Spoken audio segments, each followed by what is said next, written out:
Hello everyone, my name is Zeotrex, and today we're taking a look at Predator Badlands, the most recent installment in the Predator series. Badlands follows a Yautja named Dek, who sets out on a hunt for one of the most dangerous creatures on the planet Jenna in order to reclaim honor in his tribe. On his way, he meets a synthetic who helps him on his hunt. Now, real quick, before I get into this, I apologize for the microphone. If it does not sound good, if it is constantly peaking into red, let me lower that down a bit. So, as you may know, recently I've been having trouble with this. It has been way too quiet, and I think this microphone right here has run its course. I often unplug and replug it into my headset here.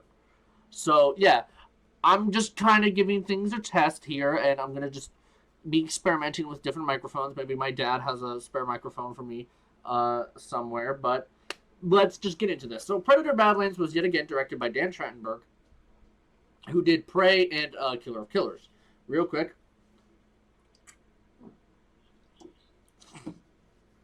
So, I gave a review of Prey back when that came out, and I loved it. I loved it. I mentioned a few dumb nitpicks, like something I didn't understand was that I critiqued how we didn't see the subtitles for the language the guys were speaking. That's the point. You're not supposed to. You're not supposed to see what they're saying. You're supposed to be in Naru's shoes.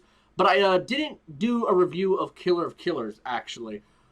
So real quick, I loved it. I loved Killer of Killers. It was a great movie, great animation. I like Prey better. I think the third segment with the pilot character, I think, kind of did drag it down just a teeny bit. But I loved Killer of Killers. It's a great film. So I was super excited for Predator Badlands and what it set out to do. Having a predator as our main character, that sounded exciting. I did want to see that for a long time, and I'm glad that this came out. This is also, notably, the first theatrical Predator movie we've had in a long time, since 2018. Look, the Predator, steamy pile of shit, okay? That was just terrible. Oh, yeah, I have autism. I'm going to be able to decode alien compute. What was that? What was that? That was stupid. I'm happy to say that Predator Badlands is yet again another great installment in the series, and I can fully confidently say that Predator is back.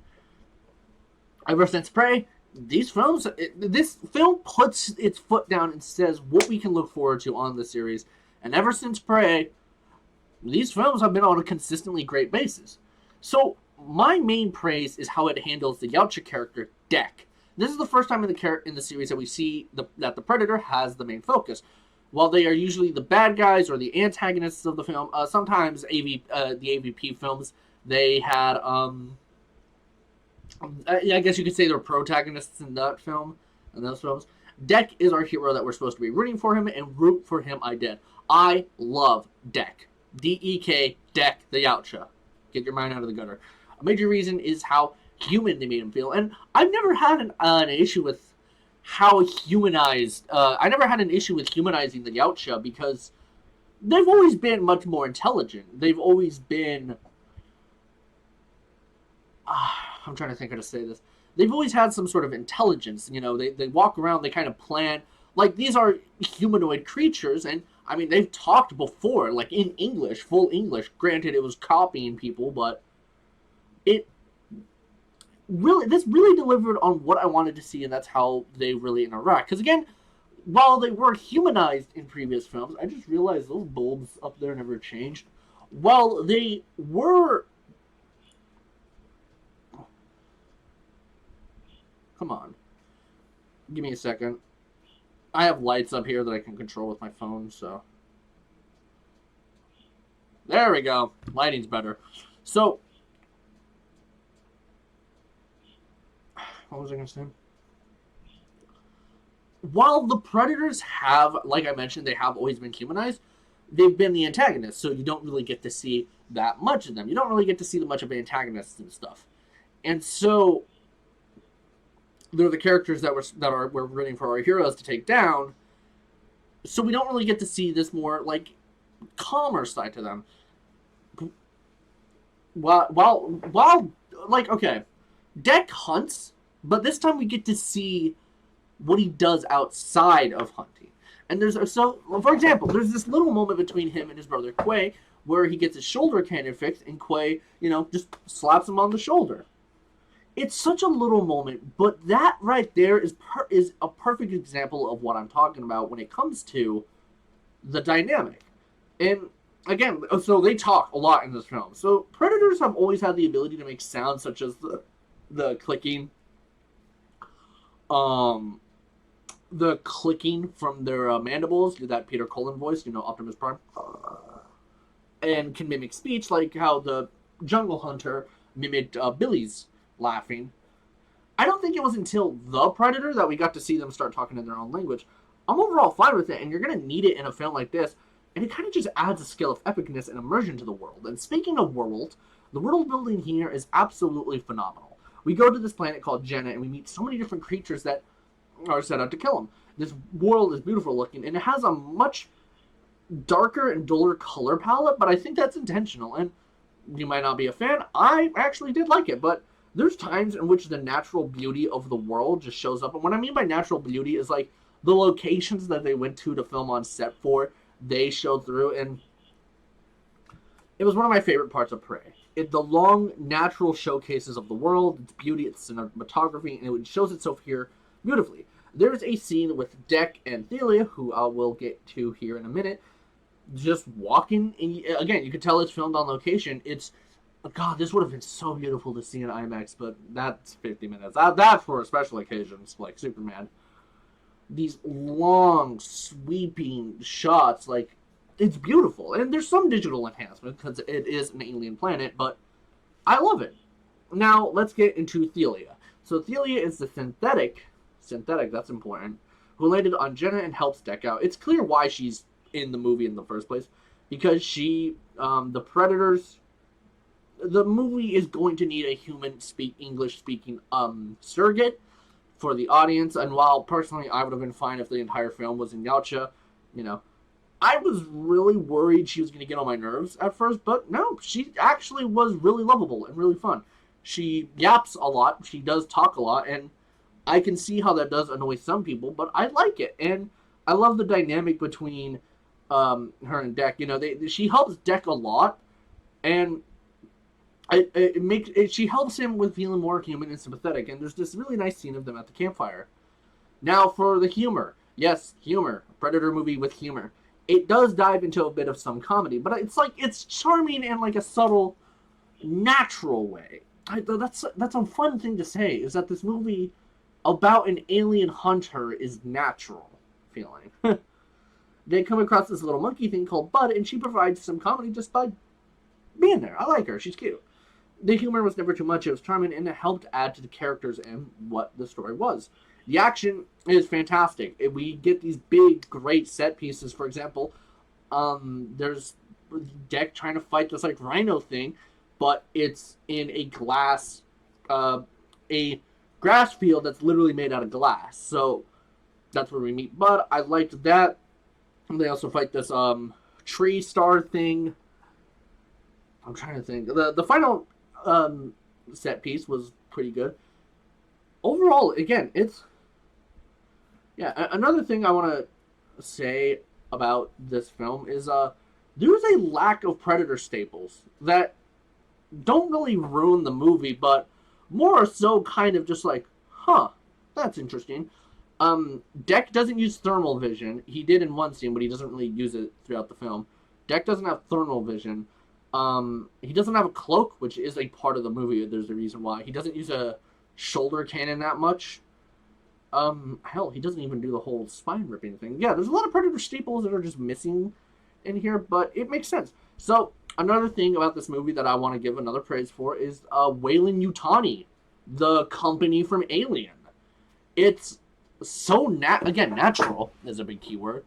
It's so naturally interwoven and weaved into what this film is.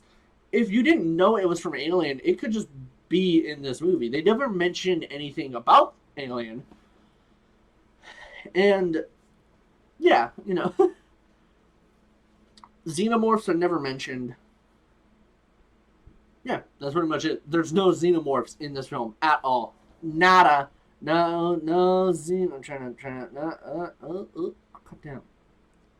No xenomorphs. No xenomorphs in this movie, which is fine. It's a Predator movie.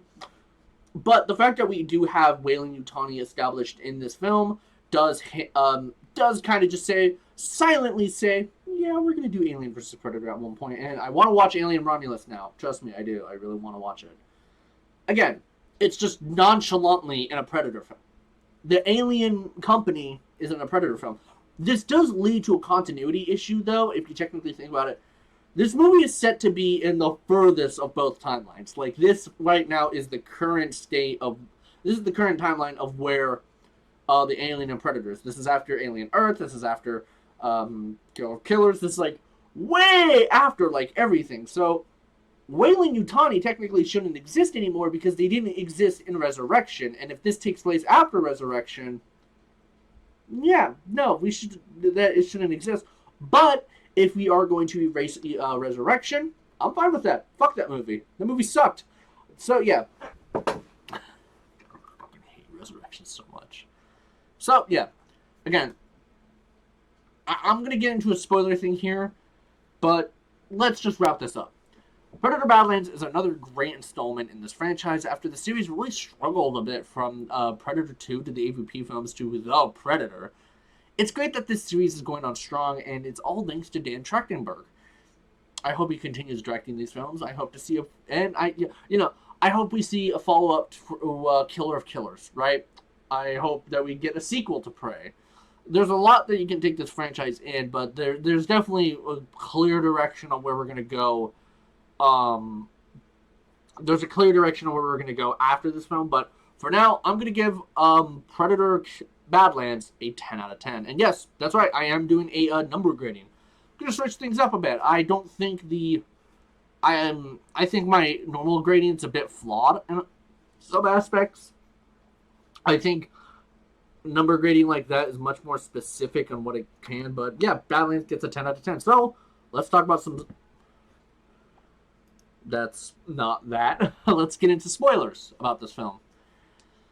So, after Deck killed his father, since he is getting revenge on his brother's death, he becomes Deck of the Yautja, and he has a new clan with Thelia and Bud. Things started looking great until a ship comes in and it's revealed to be Deck's mother.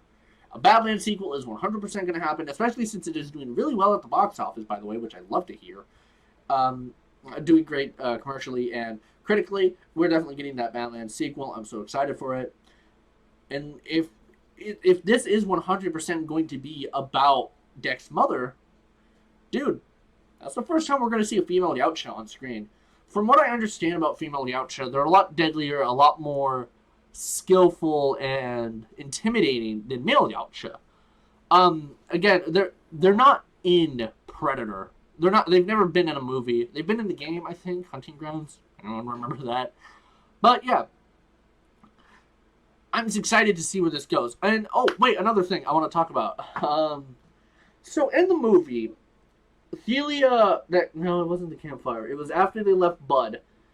Thelia mentions that on Earth we have wolves, and wolves they have an alpha, and the alpha is the leader. It's not about who kills the most, and it's kind of showing Deck how to be like a leader and whatnot, which I really liked. It was a really good scene.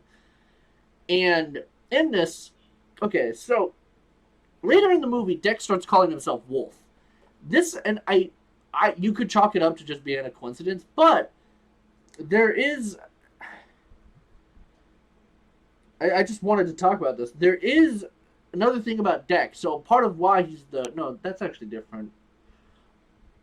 Something about Deck is that he has a missing mandible. It's not like fully missing, but it is chipped. He lost it to a toy, which, by the way, how do you play with that? There's this toy that they use in the movie to escape, and it's like, hey, just look into that.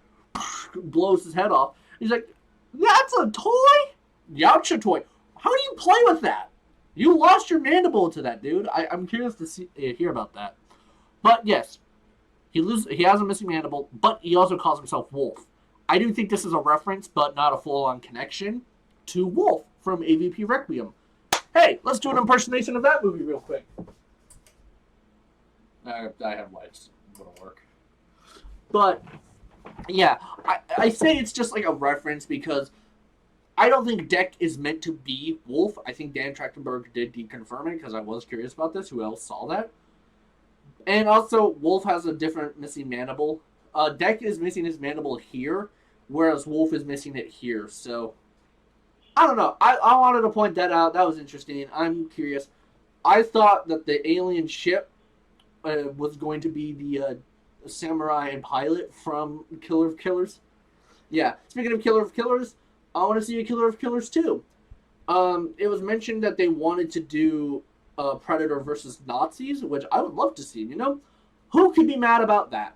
Who could possibly be mad at the idea of the Predator killing Nazis? No one could possibly be mad about that, right? Well, that's it. My next review is most likely going to be Five Nights at Freddy's 2 or Frankenstein if I ever sit down to watch that. And again, apologies about the audio. I'm trying new things. I'd rather it be louder and clear and maybe a bit echoey.